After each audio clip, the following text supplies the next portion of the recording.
I'm here today with Kendra from Lofty. What is your actual title, Kendra? I've known you forever, and I don't know that I've ever known. Yeah, I'm senior marketing manager, Okay. technically on paper. Okay. I always thought of you as everything. I'm a little bit of a catch-all for sure. Like everything kind of content Yeah. funnels through me in some capacity. But we are a small but mighty team, so a lot of stuff lands on my plate. Awesome. So, especially anything like in marketing management, Yeah. I feel like is a little vague at times. Yep, definitely. So, tell me a little bit about your background and kind of what has brought you to here. Yeah. So I actually come from the real estate background. I got my degree in marketing, but did marketing for a commercial brokerage, landed in the vendor relationship kind of realm of residential. And then here I am in the prop tech space. Awesome. Awesome. And as far as being in technology, you like working in Oh, I love it. I love it. It's so much fun to be able to offer a product that I actually believe in and Right. see the benefits of. So I wouldn't change it for the world. That is one of my favorite parts about your guys' product is just the speed at which it advances. Yeah. Like it's crazy. Yeah. The all the developments and everything like that. Yeah. So with that, like what I can see obviously the opportunities as a marketer to be able to speak to or be able to create content for a product that evolves that fast. But what are some of the challenges associated with that? Being able to effectively communicate changes or new features in a way that explains why we went about doing it and how it fixes something for our clients. You know, a lot of companies, especially SaaS companies, will go through changes like for the sake of development or sake of change Right. to like say they're innovative. And like that's where we're really different is because we actually are innovative. We are always creating new things, but we have to be able to effectively communicate that to our clients and to the masses. Otherwise, we just kind of fall in this bucket of, okay, you guys are innovating for the sake of innovating. Right. I do feel like that with a lot of SaaS companies. Like our new update, look, we made this blue. Yeah. And it's Yeah. like, well, And that's what we try to steer clear of. Like we obviously go through little changes like that for better UI and things like that. Yeah. But we are selective about the features that we kind of do true announcements surrounding. So they're actually valuable. They're actually something new and exciting that provides value to our clients. Right. No, that makes sense. And then as far as so with the different updates, what are some sort of best practices in actually painting the picture for the clients? Because I feel like, and I've worked in the software industry. Yep. But I always felt like, we are explaining a very complex or very sophisticated solution. That's probably a better word than complex. Yep. To kind of an unsophisticated market at times. And so what do you do to actually be able to show that and be able to highlight that for your clients? I love the phrase "keep it simple, stupid." I am a big proponent of the KISS method. It's, the more you can just speak in layman's terms, I think a lot of the times SaaS companies will go into all of this product technology heavy speak of, look at all of this new software and like feature function. And at the end of the day, all you have to do is explain what it does and why it's helpful. So from the marketing perspective, that's one kind of methodology we try to keep throughout. Like we don't try to make it more complex or complicated than it needs to be. And it's usually received pretty well, especially in our market. Real estate agents are not supposed to be tech gurus. They're Right. not supposed to know, what an API key is or any of these like fancy things that like we know, but that's not their job. So we just try to keep it as kind of simple as possible. So for people who don't know what Lofty is, how would you describe that? Yeah. How would you describe the product? Gosh, we're an all-in-one platform for real estate agents, teams, and brokerages. Really everything they need to market and run their business, they can do out of the platform. So CRM, IDX website, social media marketing, IDX tools. Like it's truly that one-stop shop. A lot of the times agents will have 10 to 12 different platforms that they have to duct tape together to have every piece of their business running. And we consolidate and simplify that for them, put them all in one. Yeah. So you're helping them avoid manual process of taking information out of one system and putting it into the other, and Yep. then also just simplifying their day and Yeah. helping them stay in contact with people. Yep. So what do you do as a marketer to effectively relay the value consistently of what you do, both to prospects and to customers? Gosh, that's a good question. So one thing that we do is just keep consistency internally. You know, we recently went through a rebrand, and prior to that rebrand, there was quite a bit of inconsistency in our messaging. So that's something we've strived really hard for, is making sure we keep consistent messaging and everyone's on the same page of what our main value prop is. But communicating that to our audience can look different in a ton of different kind of facets. You know, we serve agents, teams, and brokers, so all of them have different needs and different wants and desires. So just being able to make sure we're explaining our value prop and hitting their pain points and solving those, because the majority of the time they all have the same ones. So communicating that effectively with them is key. And what different like channels are you using to so social media, we've got ebooks, so a ton of written content, ebooks, blogs, white papers, things like that. Video content, we use that in our email campaigns, our social media, landing pages, things like that. We do a ton of SEM work to make sure, you know, all those channels are optimized and lead flow. A lot of referral and affiliate type programs as well. You know, when people love a product, they tend to talk about it. So we encourage that as much as possible too. Okay. And then as far as, so you mentioned your rebrand. So what went into sort of deciding on the name change, for one? So I think it's obvious why you guys changed, right? But what went into deciding on a name? And then let's talk about sort of developing the brand from there, because that. So the name change was, you know, there are a couple of different reasonings behind it, but the main one was it was just the next step of the company. You know, we kind of got pigeonholed into this CRM type bucket. And wow, we are so much more than just a CRM. Like I said, we truly have every tool a real estate agent would need. So getting ourselves out of that pigeonhole to Lofty platform versus Chime CRM was the biggest kind of reasoning. And the time and resources that went into picking that name, it was actually pretty easy. The organization owned the name and owned the domain anyways. And they were just trying to kind of figure out what that looked like. You know, our CEO is a little bit of a serial entrepreneur. He's always looking for the next, to say the least, always looking for the next thing to, you know, create. And so we had it, and it was just kind of, it fit perfectly. It was one of those things that, you know, the puzzle came together without forcing anything, which I think is really important for an organization anyways. It comes through in your authenticity when it just kind of happens and makes sense.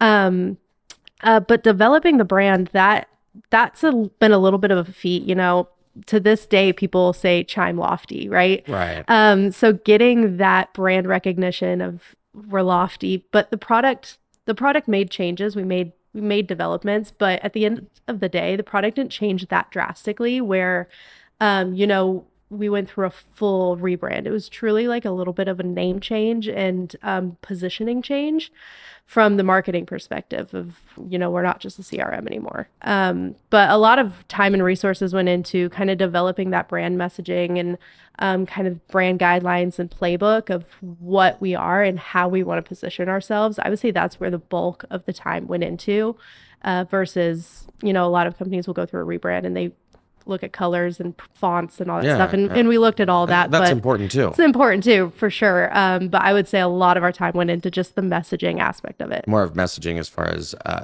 moving from CRM to platform. Yep. Which is interesting because even, I mean, as long as I've known you guys, it's never been just a CRM. Right. I mean, it was always like all in one, this and that. You know what I mean? Yep. A CRM, but it was like CRM and a bunch of other things. And so I think that makes a lot of sense. And then as far as like, but you mentioned, you know, going through the colors and fonts and things like that. Yep. So what goes into those decisions? Yeah. So something I learned through the process is blue and green are SaaS company colors. Like if you Yeah. think about all the SaaS organizations, they're blue or green, even orange to some capacity.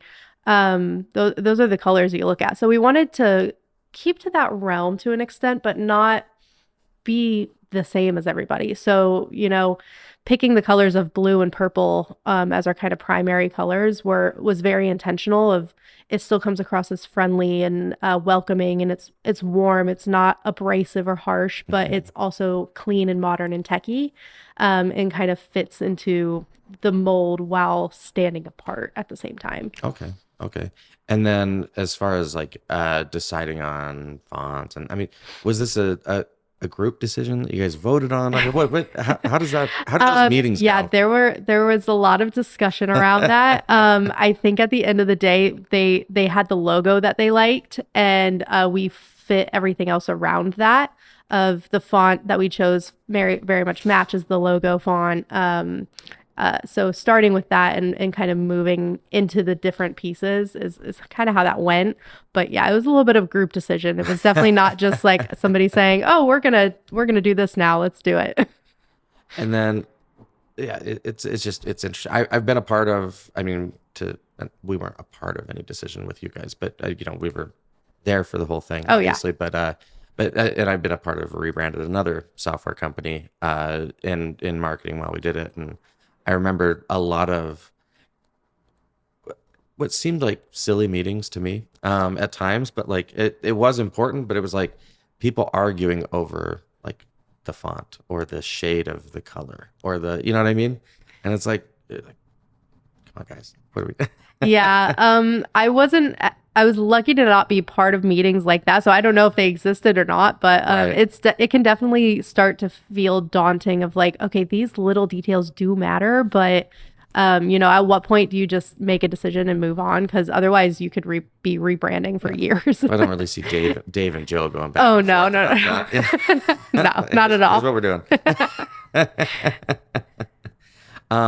No, that's super cool. So what? So from a marketing and communications perspective, like I feel like video is big right now. Like short Hmm. form videos is huge, Yep. obviously. What do you see in the future? Like if you had a crystal ball, what are you foreseeing? Um, it's interesting right now. Attention is the new form of currency. So the more attention you can get, the more Yeah. popular you're going to be. It's kind of this crazy phenomenon, and I think that's going to continue. But I think at least in the B2B realm, which is where we sit, there's going to be more emphasis on more important, maybe longer form content. Like people aren't going to care about, if you're doing a TikTok dance or if you're Right. Right. doing what's trending. Right. Um, and you're seeing TikTok already move to this of favoring videos that are over a minute Yeah. versus under Pushing a more minute. long form. Yeah. So I think we're going to move back into this kind of longer form content, as long as it's meaningful Hmm. and valuable in some capacity, then that's where we're going to move to versus kind of where we've been the last 2 to 3 years of Yeah. the shorter the better. Right. And people want to know why. They want to know how. They want the meat and potatoes of a thought and process. So I think that's kind of where we're going to go. Yeah. I feel like it's almost based on where people are at in their journey too, their Yep. buyer journey is, I feel like the short form is great on the awareness and, that level. 100%. But yeah, and then long form is needed for conversion. Yep. Especially if we're gonna, as every company trying to limit human interaction, right? Yep. To shorten the sales cycle, shorten how much time they're on the phone with someone. The more they can learn on their own, the better. Yeah. As long as that holds their attention. So, what type of content would you think is going to be effective in doing that? So, in long form, right? Mhm. What would be the type of content? So, for a technology company, what would you think? Video is, I don't think you can ever go wrong with video. Yeah. Putting together a high quality video that explains something and it puts a human face to something also versus Yeah. just this heavy copywritten article. My eyes glaze over halfway through and I'm going to start thinking about something 100%. else as I read.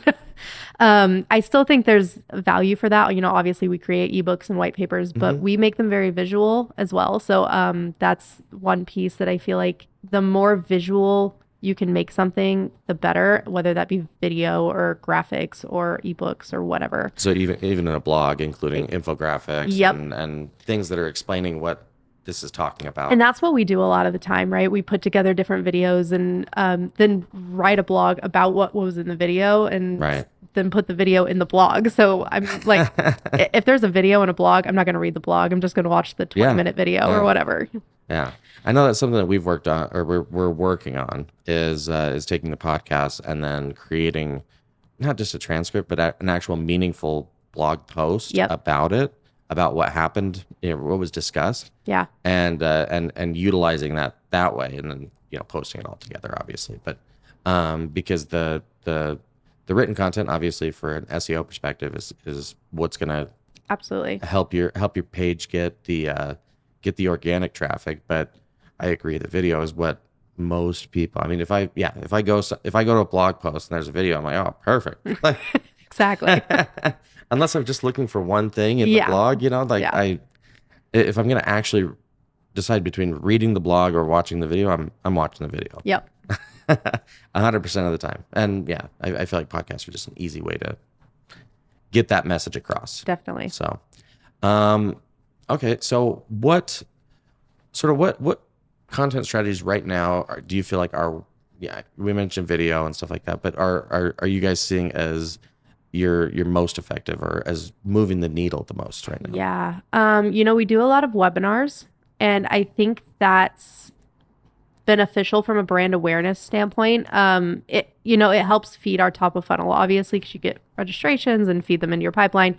But from kind of a long-term conversion standpoint, I think those have a lot of meaning, and are the needle pusher to an extent of, if somebody's halfway interested in Lofty and they see that they're doing a webinar on how to maximize lead conversion, how building a team is effective, or how to effectively do XYZ, then they're likely to register for it. And if we provide enough value on that webinar, they're like, oh, these people kind of know what they're talking about. Let me actually go through a demo. So I think that's one huge content piece that's really working for us lately. And so what are you guys doing to drive people to those webinars?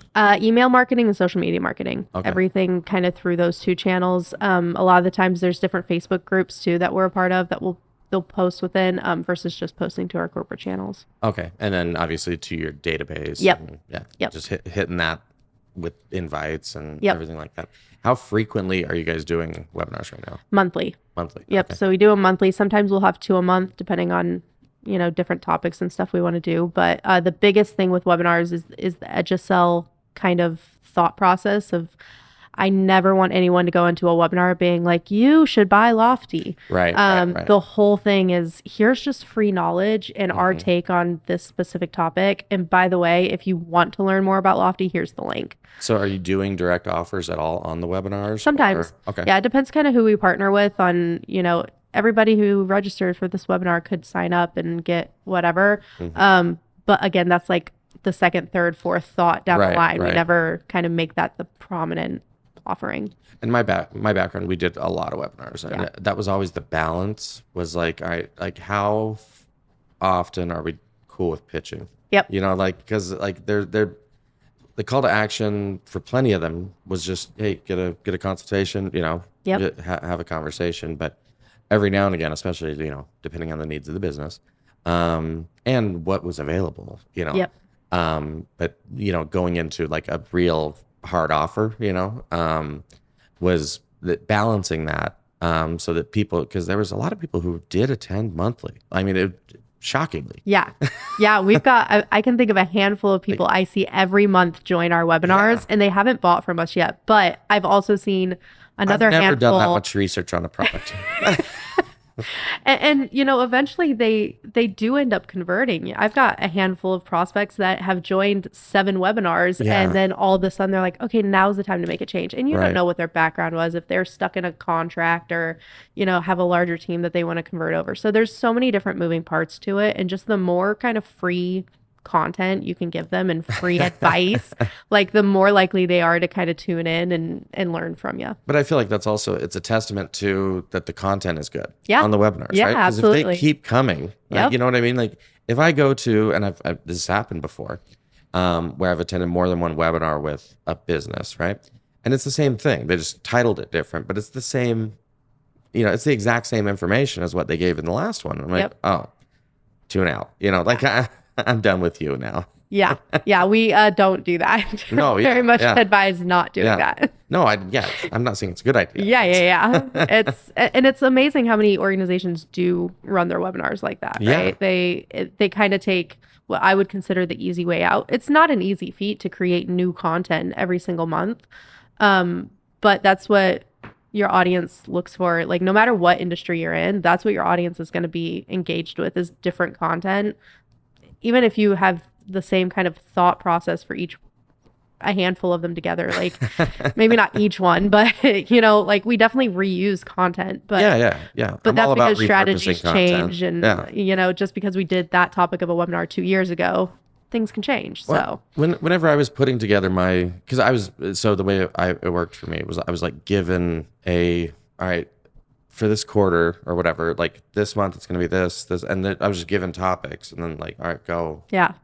you know, put together a deck on this. And so there was always some, I'd say that, so I had like a slide deck of probably 150 slides, right?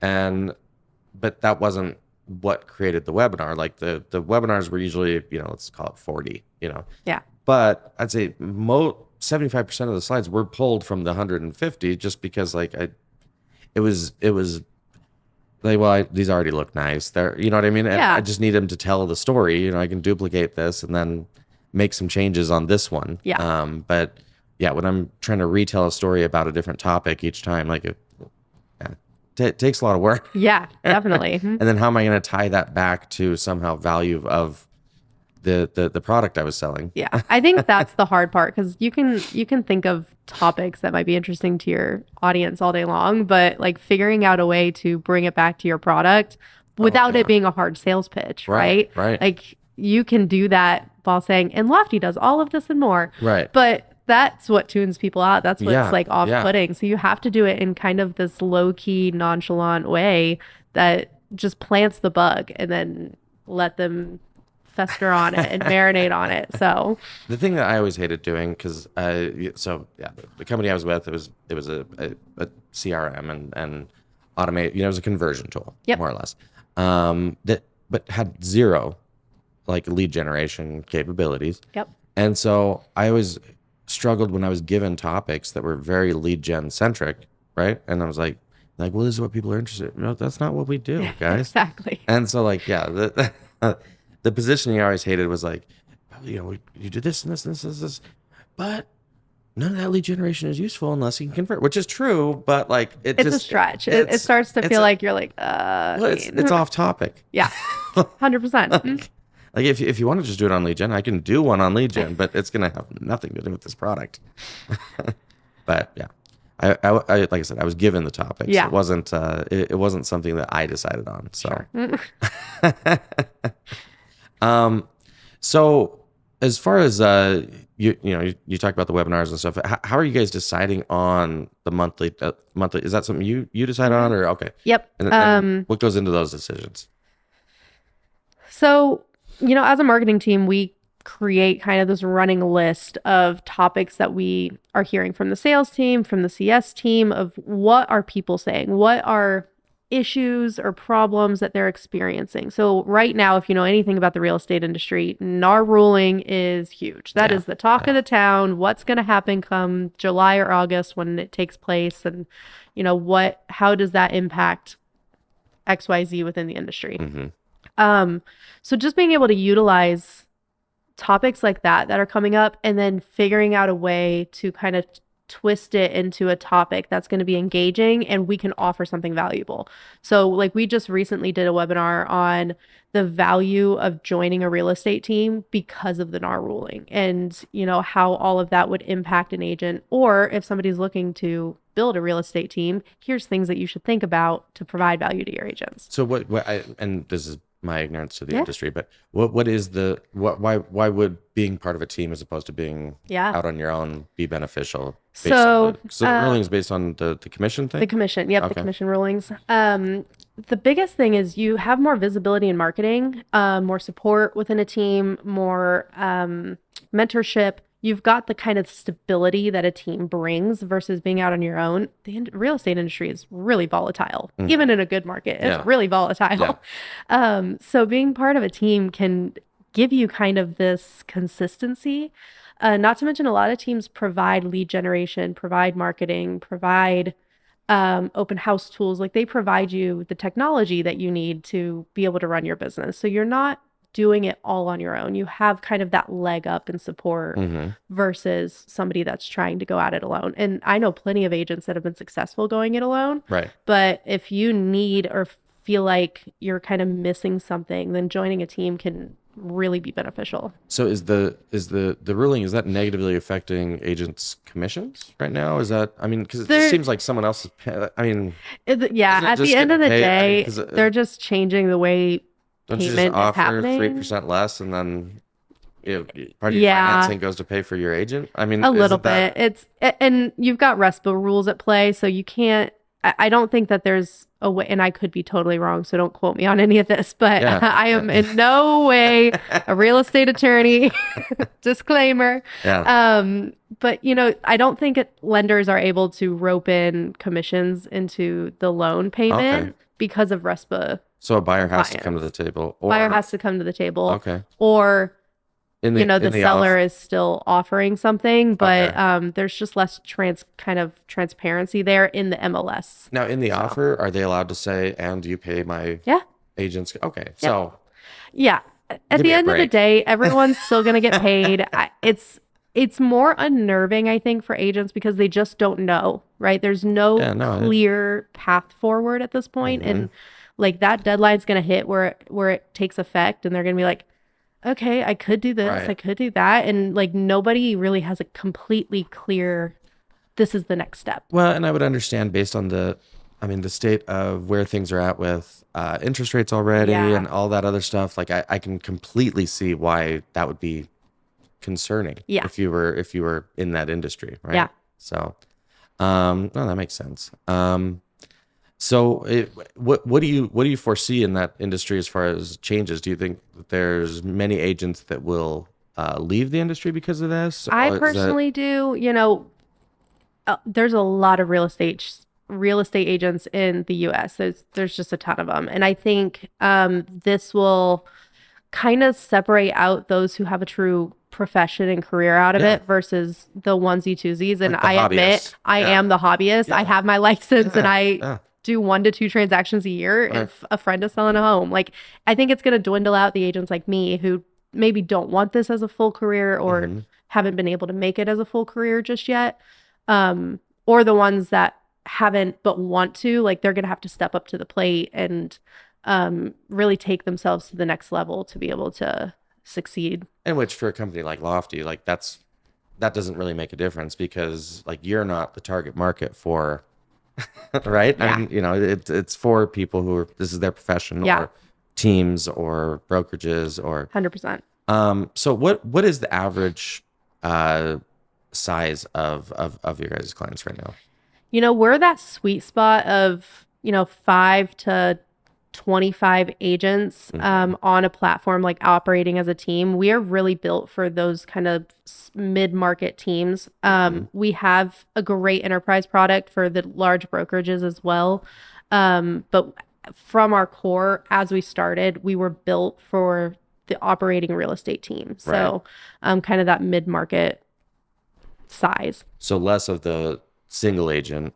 Yeah, single agent. I mean, you can obviously use it. We've got a single agent, platform, and it works great. But it's an investment. You have to look at Sure. any technology Yeah. that you bring in as an investment into your business.